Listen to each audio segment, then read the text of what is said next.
الحمدللہ نحمدہ ونستعینہ ونستغفرہ ونؤمن بہ ونتوکل علیہ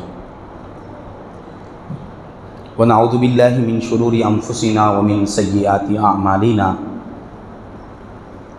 من یہدہ اللہ فلا مضل لہ ومن یضللہ فلا ہادی لہ ونشہد ان لا الہ الا اللہ وحدہ لا شریک لہ ونشهد أن سيدنا ونبينا ومولانا محمدا عبده ورسوله أرسله بالحق بشيرا ونذيرا صلى الله تعالى عليه وعلى آله وأصحابه وبارك وسلم تسليما كثيرا كثيرا أما بعد قال الله تبارك وتعالى في القرآن المجيد فأعوذ بالله من الشيطان الرجيم بسم الله الرحمن الرحيم إنا أنزلناه في ليلة القدر وما أدراك ما ليلة القدر ليلة القدر خير من ألف شهر تنزل الملائكة والروح فيها بإذن ربهم من كل أمر سلام هي حتى مطلع الفجر صدق الله مولانا العظيم وصدق رسوله النبي الأمين الكريم ونحن على ذلك لمن الشاهدين والشاكرين والذاكرين والحمد لله رب العالمين وقال الله تعالى في شأن حبيبه إجلالا وإكراما إن الله وملائكته يصلون على النبي يا أيها الذين آمنوا صلوا عليه وسلموا تسليما اللهم صل على سيدنا ومولانا محمد النبي الأمي وعلى آل سيدنا ومولانا محمد النبي الأمي الذي قرنت البركة بذاته ومحياه وتعطرت العوالم بطيب ذكره ورجاه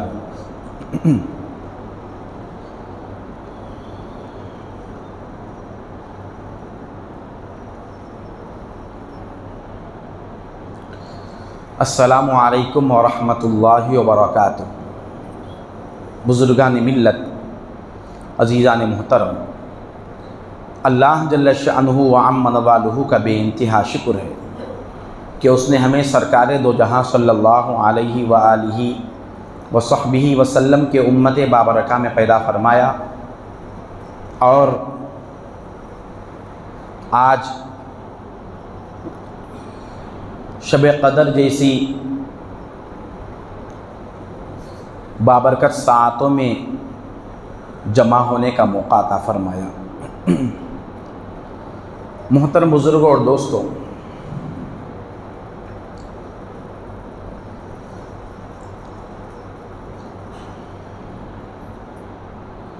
آج ہمارے اندر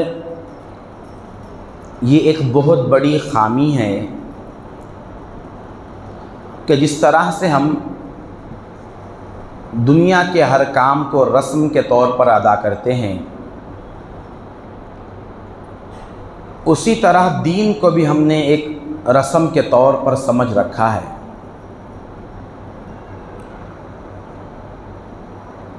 حالانکہ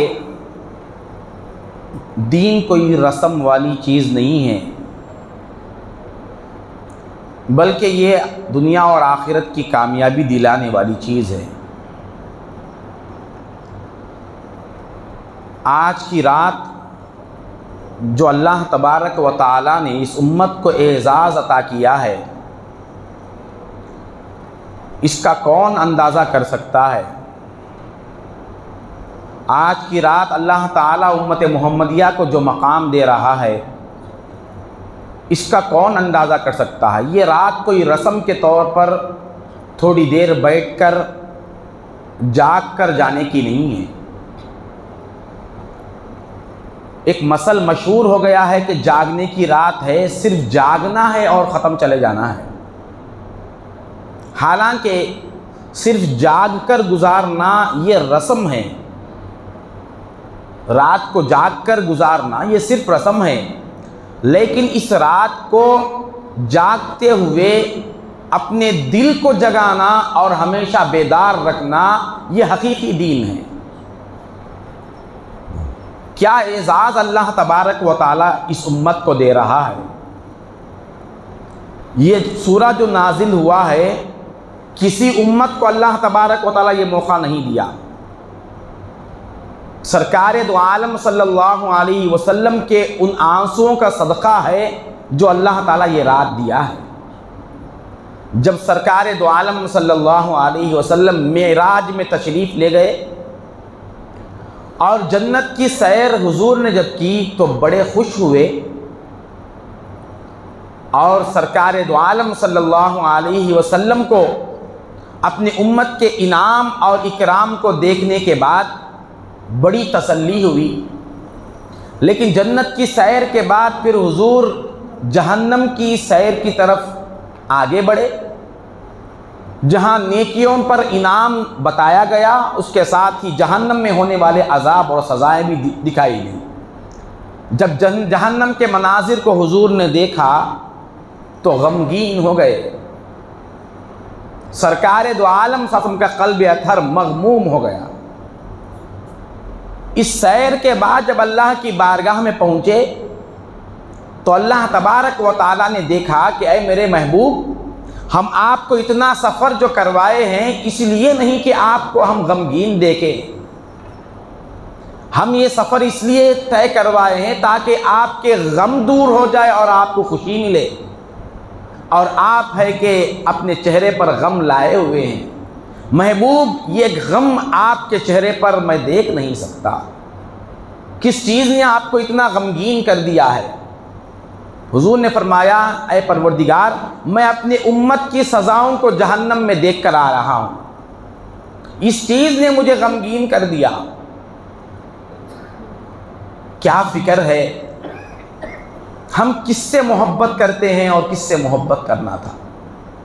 ہمیں کون چاہتا ہے اور ہم کس کو چاہتے ہیں؟ ہم کسی اور کو چاہتے ہیں اور ہمارے چاہنے والا کوئی اور ہے۔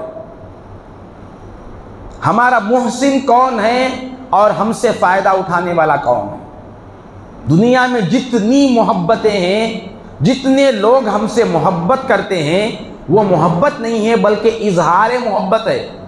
محبت کو دکھلاتے ہیں مگر کسی کے اندر محبت نہیں ہے۔ ہر شخص، ہمارے خاندان کے کل افراد کو لے کر دیکھیے، جو بھی محبت کرتا ہے ہم سے کچھ فائدہ رکھتے ہوئے محبت کرتا ہے۔ اگر ہمارے سے کوئی فائدہ نہیں ہے تو سارے تعلقات اور محبت ختم ہو جائیں گے۔ دنیا میں ساری محبتیں مفاد پر مبنی ہیں، کسی نہ کسی فائدے پر ہے۔ ایک اللہ اس کے رسول کی محبت ہے، جو اپنی امت سے سرکار نے محبت کیا، یہاں کوئی فائدہ نہیں ہے حضور کا۔ اللہ نے جو اپنے بندے سے محبت کیا، یہاں بھی اللہ کا کوئی فائدہ نہیں ہے، بلکہ اپنے آپ کو مشقت میں ڈال کر ہماری محبت کو جتلا کر پیش کیا حضور نے۔ اب اللہ تبارک و تعالیٰ پوچھ رہا ہے، محبوب، کس چیز کے غم نے آپ کو اس طرح سے مغموم کر دیا، حال کیا ہے؟ تو حضور نے فرمایا، یا اے پروردگار، اپنی امت کی سزاؤں کو دیکھ کر آ رہا ہوں۔ تو اللہ تبارک و تعالیٰ نے پھر فرمایا، اے میرے محبوب، جب گناہ کریں گے تو اس پر سزا دینی چاہیے یا نہیں؟ تو حضور نے فرمایا، اے پروردگار، تو شدید العقاب بھی ہے، سریع الحساب بھی ہے، تو ثواب بھی دینے والا ہے اور عذاب بھی دینے والا، یہ برحق ہے، مگر میری امت کمزور ہے، میں اس کا کیا کروں؟ اس طرح کے عذاب اور سزاؤں کو لے نہیں سکتی، میری امت کمزور ہے۔ پچھلی امتیں تو تھی، ان کی عمریں بھی زیادہ ہوتی تھی، ان کے اندر طاقت بھی زیادہ ہوتی تھی، اس لیے وہ تیری عبادت کر سکتے تھے۔ میری امت کمزور ہے، میری امت زیادہ عبادت نہیں کر سکتی، میری امت پر بڑے بڑے فتنے آئیں گے، میری امت پر بڑے بڑے ظلم ڈھائے جائیں گے، ان کو کیسے اس طرح حفاظت کیا جائے؟ تو حضور نے پھر پوچھا، ہے پروردگار، میری امت کے لیے آسانیاں عطا فرما، آسانیاں عطا فرما، ایسے موقع عطا فرما کہ میری امت گناہوں سے توبہ کر کے تیری بارگاہ میں چنگے ہو کر، صاف اور شفاف ہو کر حاضر ہو۔ یہ معاہدہ چلا اللہ تعالیٰ کے درمیان اور سرکار دو عالم کے درمیان۔ معراج میں جو آپس میں گفتگو ہوئی، وہ گفتگو کیا تھی؟ اللہ کا مقام تو اللہ کو ہے، سرکار کا مقام تو سرکار کو ہے۔ اب باتیں جو ہوئی وہ صرف امت کے بارے میں باتیں ہوئی کہ ان کو کس طرح سے کامیاب کیا جائے۔ تو سرکار دو عالم صلی اللہ علیہ وسلم کی اس طلب پر اللہ تعالیٰ نے فرمایا اے میرے محبوب آپ بے فکر جائیے، ہم آپ کی امت کو ایسے ایسے موقع دے کر اپنی بارگاہ میں بلائیں گے کہ ان موقعوں کو آپ دیکھنے کے بعد آپ کو یقین ہو جائے گا کہ آپ کا کوئی امتی گناہگار نہیں مرے گا۔ ہم ایسے موقع عطا کریں گے۔ یہی وہ موقع ہے، ہر ہفتہ ایک موقع ملتا ہے جمعے کا، اس کو ہم نے رسم بنا لیا۔ ماہانہ کچھ موقع ملتے ہیں، خاص مہینے آتے ہیں، اس طرح کی راتیں آتی، کوئی کم اعزاز ہے۔ آج ہمارے شہر میں چیف منسٹر صاحب کا آنا ہوا، آپ دیکھے ہوں گے کس طرح سے گلیوں کو سجایا گیا، وہ جس راستے سے گزرنے والے تھے ان راستوں کو سجایا گیا، وہاں صاف صفائی کی گئی، وہاں پر اچھے پیڑ پودے لگائے گئے اور پولیس کا انتظام کیا گیا، ہر طرف حفاظت کا پہرا تھا۔ یہ دیکھ کر سب کو معلوم ہو گیا، ساری بستی پوچھنے لگی کہ یہ اچانک یہ صفائی کا کام کیوں ہو رہا ہے، یہ بستی میں اس طرح کے کام اور اعزاز کے احترام کے کام کیوں ہو رہے ہیں؟ تو بتایا گیا کہ اس اسٹیٹ کا سی ایم آ رہا ہے، ان کی آنے کی وجہ سے یہ سارے انتظام ہیں۔ اب یہ تو انتظام دیکھنے کے بعد سب کے دل میں اہمیت آ گئی کہ سی ایم ہیں، اتنا احترام اور اتنا اعزاز اور اکرام ہونا چاہیے۔ ذرا آج کی رات اللہ جو امت محمدیہ کو اعزاز دے رہا ہے اس پر تو غور کرے۔ اللہ تبارک و تعالی یہ اعزاز کچھ بھی نہیں ہے، یہ جو اکرام ہوا، یہ جو سی ایم کے آنے پر پولیس کا پہرا تھا، جو صفائی ہوئی ہے، جو بڑے بڑے لوگ اتر آئے ہیں مقامات سے، اس کا کوئی بھی اعتبار نہیں ہے۔ جو اعتبار اللہ تعالیٰ نے آج اس امت کا رکھا، جو اعزاز آج امت کو دیا اللہ نے، جو اکرام آج امت کو اللہ نے دیا، جو احترام کے نظارے آج امت کے سامنے پیش کیا، اس کے مقابل میں وہ کچھ بھی نہیں ہے۔ کیا فرماتا ہے اللہ تبارک و تعالیٰ وَمَا أَدْرَاكَ مَا لَيْلَةُ الْقَدْرِ، اے میرے محبوب آپ کو کچھ معلوم بھی ہے کہ شب قدر کیا ہے؟ یہ کب کہتے ہیں؟ یہ ہم کب کہتے ہیں؟ اس طرح کا انداز کسی شخص کو اہمیت دلانے کے لیے۔ جب ہم کسی سے لڑتے ہیں تو اسے بتاتے ہیں کہ تمہیں معلوم ہے کہ میں کون ہوں؟ تم مجھے دیکھے ہی کہاں ہو، حالانکہ ابھی دیکھ رہے ہیں۔ اس کے بعد بھی ہم کہتے ہیں کہ تم مجھے آج تک دیکھے ہی نہیں کہ میں کون ہوں، حالانکہ وہ آدمی سامنے ہے۔ سرکار دو عالم صلی اللہ علیہ وسلم کو اسی تعجب کے انداز میں اللہ پوچھ رہا ہے اے میرے محبوب راتیں تو بہت گزری ہے، عبادتیں بہت ہوئی ہے، مگر اس رات کا مقام آپ کو معلوم بھی ہے؟ اللہ کہہ رہا ہے اور اپنے محبوب کو کہہ رہا ہے کہ اتنی بڑی بات جو میں عرض کر رہا ہوں، وہ بات میں عرض کر رہا ہوں جو کسی کے وہم و گمان سے بھی باہر ہے، ایسی بات میں عرض کر رہا ہوں۔ وہ بات کیا ہے؟ لیلۃ القدر خیر من الف شہر، یہ ایک رات 1000 مہینوں سے بہتر ہے۔ اس پورے آیت میں سب سے معتبر آیت، اس پورے سورے میں ہر آیت ایک الگ نرالا رنگ ہے اس کا، لیکن اس پوری صورت میں ایک آیت بہت ہی زیادہ عظیم الشان ہے، وہ ہے تنزل الملائکۃ والروح فیہا باذن ربہم من کل امر۔ اے محبوب اس رات میں ہوتا کیا ہے معلوم؟ ہم ملائکہ کو بھیجتے رہتے ہیں۔ اب ادھر ایک غیر مسلم ہے، وہ ایک خطے کا بادشاہ ہے، تو اس کے اعزاز کے لیے، اس کی شان و شوکت کے لیے اتنا پولیس کا عملہ، پہرے کا عملہ آ گیا۔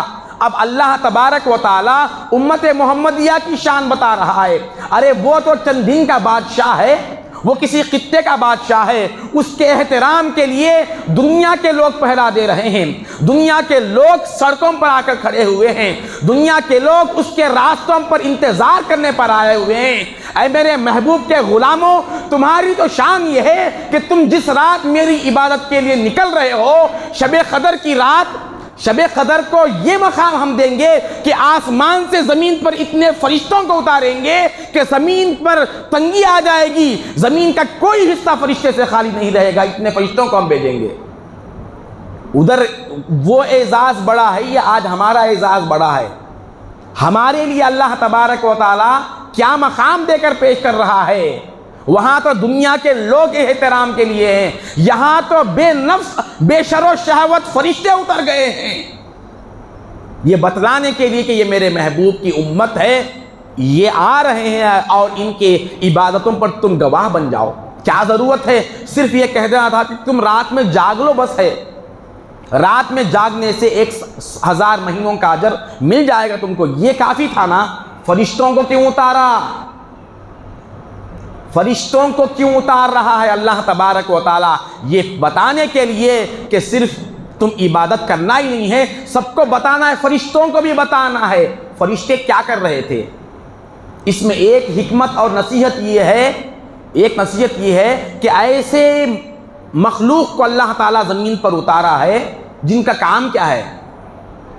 عبادت کرنا ہے نا، عبادت کے سوا کوئی کام ہے ان کا؟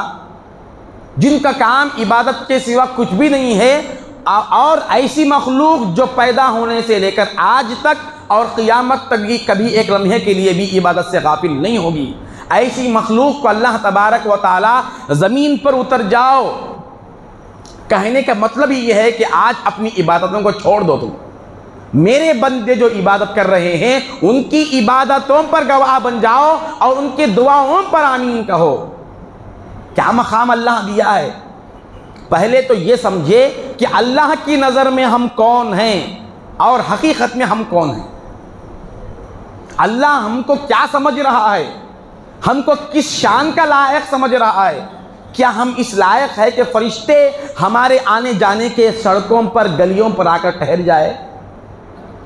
کیا ہمارا باطن اتنا پاک ہے کہ بے نفس اور بے شر و شہوت جن سے گناہ کا صادر ہونا بھی ناممکن ہے، ایسی مخلوق ہمارے لیے زمین پر اتر آئے، وہ عبادتوں کو چھوڑ کر آ جائے اور ہم عبادت کیے بغیر گھر میں سو جائے یا ہم گلی کوچوں میں پھرتے رہے؟ کیا حال ہوگا؟ فرشتے تو یہ کہ اگر ان لوگوں کو دیکھ کر جو لوگ گلی کوچوں میں غپ شپ کر رہے ہیں، سو رہے ہیں، ان کو دیکھیں گے تو کیا سمجھتے ہوں گے؟ ارے ہم تو ان کی عبادتوں کے لیے اپنی عبادت کو چھوڑ کر آئے ہیں اور یہ ہے کہ عبادت ہی میں نہیں ہے۔ کیا اعزاز اللہ دے رہا ہے! ایک بڑے منسٹر کو دیکھ کر کسی مسلمان کو حسرت کرنے کی، افسوس کرنے کی ضرورت نہیں ہے۔ اس کی وہ شان ہے، یہ وہ بادشاہ ہے جس کی حفاظت کے لیے، جس کے انتظار کے لیے نوری فرشتے زمین پر اتر آتے ہیں۔ پھر فرمایا والروح، ملائکہ بھی اتریں گی اور روح بھی آئے گی۔ مفسرین نے یہاں بہت سی تفسیر کی ہے۔ بعض لوگوں نے فرمایا کہ جبریل علیہ السلام آئیں گے، یہ ایک جمہور مفسرین کی ایک معتبر تفسیر ہے۔ ایک تفسیر یہ بھی کیا گیا ہے کہ اللہ تبارک و تعالیٰ کا ایک خاص لشکر ہے، وَمَا يَعْلَمُ جُنُودَ رَبِّكَ إِلَّا هُ، وہ ایک لشکر خاص ہے، وہ خاص مقامات پر اللہ تعالیٰ انہیں اتارتا ہے، یہ ہے مراد۔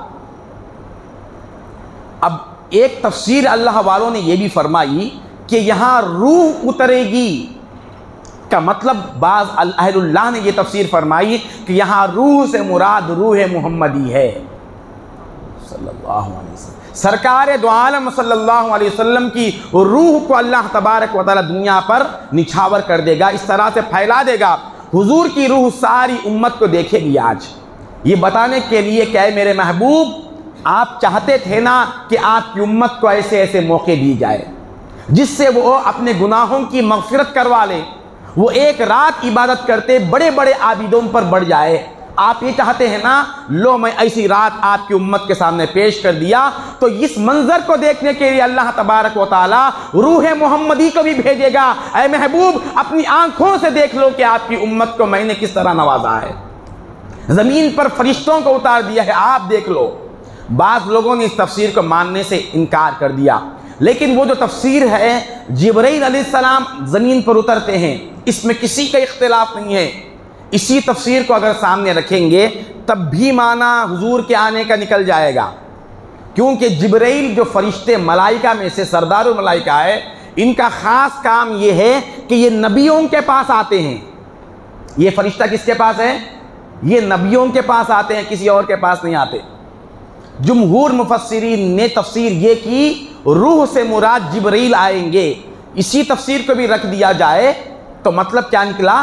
جبرائیل علیہ السلام صرف ملائکہ پر آتے ہیں، امت پر یہ نہیں اترتے۔ جب حضرت خدیجہ الکبریٰ رضی اللہ تعالی عنہا نے سرکار دو عالم صلی اللہ علیہ وسلم کے پہلے وحی کی کیفیت کو ملاحظہ فرمایا، سرکار دو عالم پر پہلی وحی جب اتری تو حضور پاک صلی اللہ علیہ وسلم نے اس کی اطلاع سب سے پہلے اپنی بیوی کو دیا۔ حضور نے اطلاع کس کو دی؟ بیوی کو دیے، اور یہ نہیں فرمایا جا کر کہ میں نبی بن گیا مجھ پر ایمان لاؤ، ایسا نہیں فرمایا، کیونکہ اگر بیوی میری نبوت کو مان لے گی تو ہر شخص ضرور مان سکتا ہے۔ گھر میں اپنی دال ہم نہیں گلا سکے، باہر تو گلا ہی نہیں سکتے، ہم کیا ہے ہماری بیوی بہت اچھے انداز سے سمجھ سکتی ہے۔ وہاں پر انسان کا کردار صاف ہو جائے تو ہر جگہ صاف ہو جائے گا۔ سرکار دو عالم صلی اللہ علیہ وسلم کہنے لگے میرے پاس ایک ایسا عجیب و غریب شخص آتا ہے اور جو ہے مجھ پر کچھ آیتیں پڑھ کر تلاوت کر کے سناتا ہے، اس طرح کے واقعات سنائے۔ تو حضرت سیدتنا خدیجہ الکبریٰ رضی اللہ تعالی عنہ سرکار دو عالم صلی اللہ علیہ وسلم کو لے کر ان کے ماموں کے پاس جاتی ہے، جن کا نام ورقہ بن نوفل تھا۔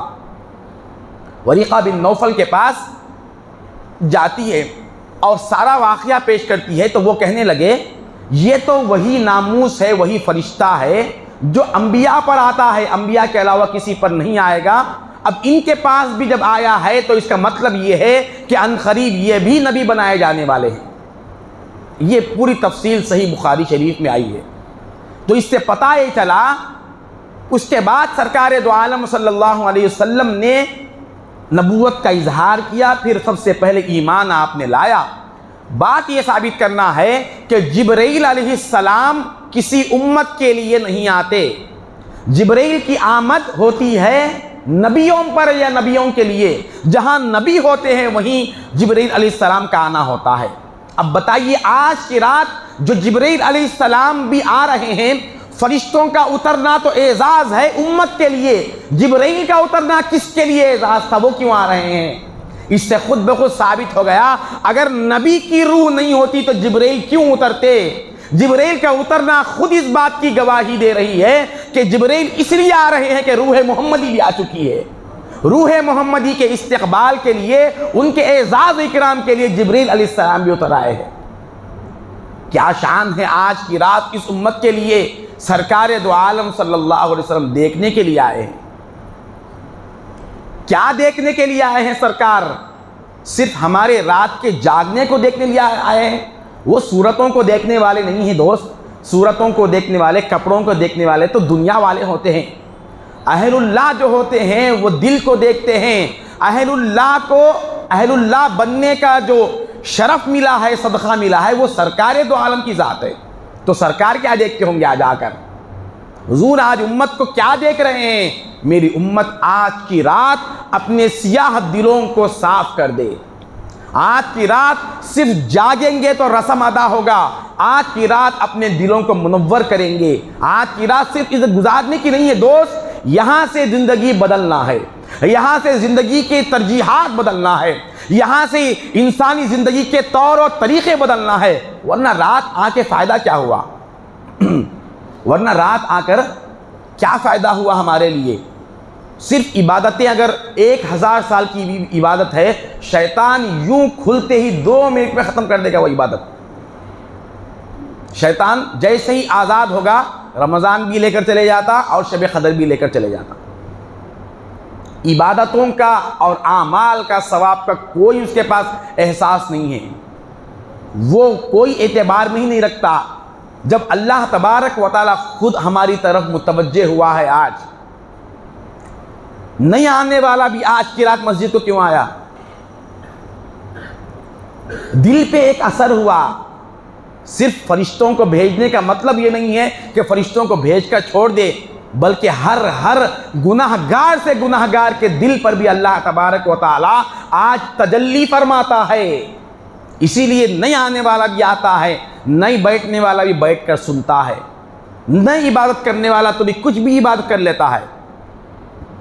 اتنا موقع جب مل گیا تو اس موقع سے صحیح فائدے کا طریقہ یہ ہے کہ آج کی رات عبادت کرے اور اس کے ساتھ اپنے زندگی میں تبدیلی لانے اور اپنے گناہوں سے توبہ کرنے کا عزم پیدا کرے، ورنہ پھر اس رات کے گزرنے کے بعد زندگی ویسے ہی رہی تو مطلب یہ ہے کہ ہم نے رسم ادا کیا، بس رسم کے طور پر ادا کیا۔ ہمارے اندر بہت بڑی خامی ہے، اسی لیے اس طرح کے مہینے اور اس طرح کے بہت بڑے نعمتیں ملنے کے باوجود بھی مسلمان خالی ہے۔ اس کی مثال دیتے ہوئے یہ جس طرح سے ہمارا جسم جاگ رہا ہے تو اس کا اجر یہ ہے کہ 1000 مہینوں سے افضل عبادت ہے۔ اگر دل بیدار ہو جائے تو اس کو تو جگا دیے، جو اللہ کہہ رہا ہے، حضور نے فرمایا من قام لیلۃ القدر ایمانا واحتسابا غفر له ما تقدم من ذنبه، جو شب قدر کو جاگا، عبادت کیا، بیدار رہا تو اس کے سارے گناہ معاف ہے۔ تو قرآن میں جو بھی احکام آ رہے ہیں وہ جسم کو نہیں فرمایا اللہ تعالیٰ، صرف جیسے ہم کہیں کہ تم، جو ہم کہتے ہیں کسی کو، آپ جو کہے تو آپ سے مطلب آپ کا جسم ہے۔ انسان کے پاس جسم بھی ہے، دل بھی ہے، روح بھی ہے۔ اللہ تعالیٰ جب کہہ رہا ہے، اللہ کے رسول جب فرما رہے ہیں کہ تم جاگو، عبادت کرو، تو اس کا مطلب یہ ہے کہ تم اپنے جسم کو بھی بیدار رکھو، اپنے دل کو بھی جگاؤ اور روح کو بھی جگاؤ۔ صرف جسم کو جگانے سے کامیاب نہیں ہے، دل کو بھی ذرا جگاؤ۔ اگر ہمارا دل سویا ہوا ہے تو یہ رات آ کر چلے جائے گی، صبح اٹھنے کے بعد ہمارا دل جب بیدار ہوگا تو جیسا کل تھا ویسا آنے والے کل رہے گا۔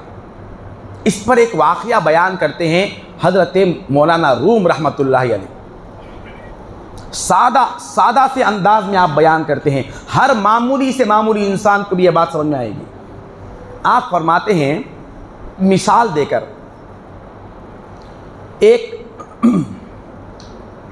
دیہاتی تھا، کسان تھا، وہ کھیت میں کام کر رہا تھا تو اچانک اس کو ایک چمکدار پتھر ملا۔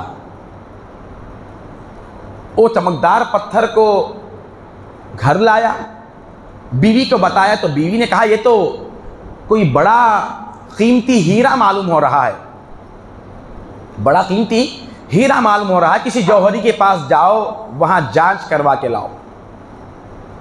وہ ہیرا لے کر ایک جوہری کے پاس، جو ہیرے کی شناخت رکھتا ہے، پہچان رکھتا ہے، اس کے پاس لے کر گیا۔ وہ اس زمانے کے لوگ بڑے ایماندار ہوتے تھے، اس نے اس ہیرے کو اچھی طرح سے پرکھ کر تشخیص کر کے کہنے لگا ارے یہ تو بہت زیادہ قیمتی ہیرا ہے۔ اس دیہاتی نے کہا، کسان نے کہا یہ ہیرا لے لو اور ہمارے لیے اس ہیرے کے موافق پیسے یا جو بھی دینا چاہتے ہیں دے دو۔ تو جوہری نے کہا میرے پاس، میرے دکان میں جتنے بھی جواہرات ہے، زیورات ہے، وہ سارے تمہیں دے دوں گا، تب بھی اس ہیرے کی برابری نہیں ہو سکتی، اس کی مثال ہی نہیں ہے۔ تو پھر کیا کیا جائے؟ جوہری نے کہا کسی بہت بڑے جوہری کے پاس جاؤ جو اس بستی کا سب سے بڑا مالدار ہو، ایسے شخص کے پاس جاؤ۔ تو وہ گیا، بڑے جویلری شاپ میں گیا جو پورے بستی میں بڑا تھا، اس کے پاس جا کر وہ ہیرا رکھا، کہا کہ اس ہیرے کو ذرا جانچ لو، پھر اس کے بعد اس کی جو قیمت لگتی ہے مجھے دے دو، یہ ہیرا رکھ لو، میں رکھ کے یہ ہیرا کیا کروں گا۔ وہ اچھی طرح سے غور کیا اور سارے عملے کو جمع کیا، اور مشورہ کرنے کے بعد سارے عملے کے بڑے بڑے جو لوگ اس کے تابع تھے، سب نے کہا کہ یہ تو انتہائی بے مثال ہیرا ہے، اس کی قیمت ہم بھی لگا نہیں سکتے۔ تو اس نے کہا جاؤ یہ ہیرا آپ لے کر جاؤ، اس کی قیمت لگانے کے لیے ہمارے پاس طاقت نہیں ہے۔ اس نے کہا تمہارا تو اتنا بڑا محل ہے جس میں تم زیورات بیچتے ہو، کہا کہ یہ سارا محل بھی میں تمہیں دے دوں گا تو اس ہیرے کی قیمت ادا نہیں کر سکتا۔ کہا کہ پھر میں کہاں جاؤں؟ تو اس نے کہا اب تو اس سے بڑا خزانہ اگر کسی کے پاس ہے تو وہ بادشاہ کا خزانہ ہے، لہذا بادشاہ کے پاس جاؤ۔ وہ اس ہیرے کو لے کر بادشاہ کے پاس پہنچا اور جو جوہریوں کے پاس سے جو گزر کے آیا وہ بھی ساری داستان سنایا۔ بادشاہ نے جب دیکھا تو وزیر جو ہوشیار تھا اس کو بلا کر کہا کہ اس ہیرے کا مسئلہ تو ذرا دیکھو. تو وزیر نے کہا واقعی یہ بہت ہی قیمتی ہیرا ہے، اور اس ہیرے کا حال تو یہ ہے وہ جس طرح سے پچھلے جوہری اپنے سارے مال کو دے کر بھی اس ایک ہیرے کا حق ادا نہیں کر سکتے تھے. بادشاہ جہاں پناہ حقیقت یہ ہے کہ آپ اپنا خزانہ بھی دے دیں گے تو اس ہیرے کا بدل نہیں ہو سکتا. بادشاہ کو حیرت ہوئی اور کہنے لگا ایسا ہیرا تو میرے خزانے میں ہونا چاہیے پھر، کیونکہ اگر یہ ہیرا میرے پاس نہ رہے اور اس کسان کے پاس رہے تو پھر تو بادشاہ تو وہ ہو گیا نا. پھر بادشاہ میں کہاں رہا، بادشاہ تو وہ ہو گیا کیونکہ مجھ سے زیادہ خزانہ اس کے پاس ہے. کہیں ایسا تو نہیں کہ اس ہیرے کو دوسرے مقام پر بیچ کر یہ مجھ سے زیادہ خزانہ حاصل کر لے کے یہ بادشاہت کا دعویٰ کر دے گا، لہذا کسی بھی طرح سے اس کو لینا چاہیے. تو وزیر نے کہا میرے پاس ایک بہت اچھا اس کا حل ہے، میں آپ کو حل کر دوں گا. اس کسان کے پاس گیا اور کہنے لگا تم اس ہیرے کو رکھ کے کیا کرو گے؟ نہ اس سے تمہیں کھانا ملے گا نہ پانی ملے گا، لہذا ایسا کرو کہ کل صبح تم بادشاہ کے پاس شاہی خزانے کے پاس آ جاؤ اور صبح سے شام تک تمہیں وقت دیا جائے گا. صبح سے شام تک شاہی خزانے سے جو کچھ تم لینا چاہتے ہو لے سکتے ہو. اب فی الوقت تو قصے کی طرح سنیے، جب اس قصے کے آخر میں آؤں گا تو پھر معلوم ہوگا کہ کون کتنا ہوشیار ہے کون کتنا بیوقوف ہے. تو کہہ دیا کہ صبح آنے کے بعد صبح فجر سے تم آ جاؤ اور شام تک پورا بادشاہ کا محل اور خزانے تمہارے سامنے رکھ دیے جائیں گے، اور جتنا چاہو تم شام تک سورج غروب ہونے تک تم لے سکتے ہو. وہ گھر گیا اور ساری رات وہ سویا ہی نہیں کہ کل بادشاہ کے پاس جاؤں گا، خزانے کے پاس سے فلاں لوں گا، وہ لوں گا، یہ لوں گا. ذہن میں ایک لمبی لسٹ بناتا بیٹھا، ساری رات سویا ہی نہیں. اب ساری رات نہیں سویا، صبح ہوتے ہی فوراً وہ بادشاہ کے پاس شاہی دربار میں آ گیا اور وہ ہیرا وزیر کے ہاتھ میں دے دیا، اور ہیرے کے بدلے میں وہ جو چاہتا ہے اب لے سکتا تھا. صبح سورج نکلنے کے بعد سے سورج کے غروب ہونے تک، غروب ہونے کے بعد پھر تمہیں شاہی دربار سے باہر کر دیا جائے گا. یہ بات طے ہوئی. جب وہ اندر گیا پہلی مرتبہ ایک انتہائی غریب اور مفلس قسم کا آدمی پہلی مرتبہ دیکھ رہا ہے شاہی دربار اور شاہی خزانے کو. وہ جس طرف بھی جاتا ہر طرف سپاہیوں کا پہرا ہے، مگر کسی دروازے پہ جانے سے کوئی سپاہی نہیں روکتا. وہ جہاں چاہے آزادی سے جاتا، جس چیز کو چاہے دیکھتا. وہ سارے خزانے کو دیکھا اور حیرت کرنے لگا. ایک طرف پھر بڑے بڑے اچھے لباس نظر آ رہے تھے، ان لباسوں کے پاس گیا اور ایک اچھا سا لباس پہن لیا. ایک کمرے میں وزیر اتنا ہوشیار تھا، ایک کمرے میں ایک ہال میں پورا خزانہ رکھ دیا. جب وہ پورے خزانے کو دیکھنے لگا تو وزیر نے کہا کیا شام تک یہی دیکھتے رہو گے؟ اور بھی بادشاہ کے بڑے خزانے ہیں. یہ کہہ کر وہ وزیر جو ہے آگے بڑے بڑے کپڑوں کے پاس اچھے لباس فاخرہ کی طرف لے کر گیا. وہ وہاں دیکھ کر اچھا لباس پہن لیا اور مختلف لباسوں کو دیکھنے لگا، کپڑوں کو دیکھنے لگا. تو پھر وزیر کہنے لگا کیا لباس ہی دیکھتے ہوئے شام کر دو گے؟ کیا اور بھی کچھ ہے؟ تو ایک اور تیسرے حال میں لے کر گیا. وہاں بہت بڑا ڈائننگ ٹیبل رکھا ہوا ہے اور ہما قسم کے ان گنت کھانے ڈشز رکھے ہوئے ہیں وہاں. اب وہ چونکہ دیہاتی تھا، پیٹ بھر کر کھانا اس کو کہاں نصیب تھا. پہلے تو ساری رات کھائے بغیر سوئے بغیر جاگ رہا تھا، بھوک بڑی لگی تھی اس کو. تو پہلے وہ کھانے کے لیے دسترخوان پر ٹیبل پہ بیٹھ گیا پہلے، اور وزیر اس کو الگ الگ قسم کے کھانے کھلاتا رہا اور یہ کھاتا گیا.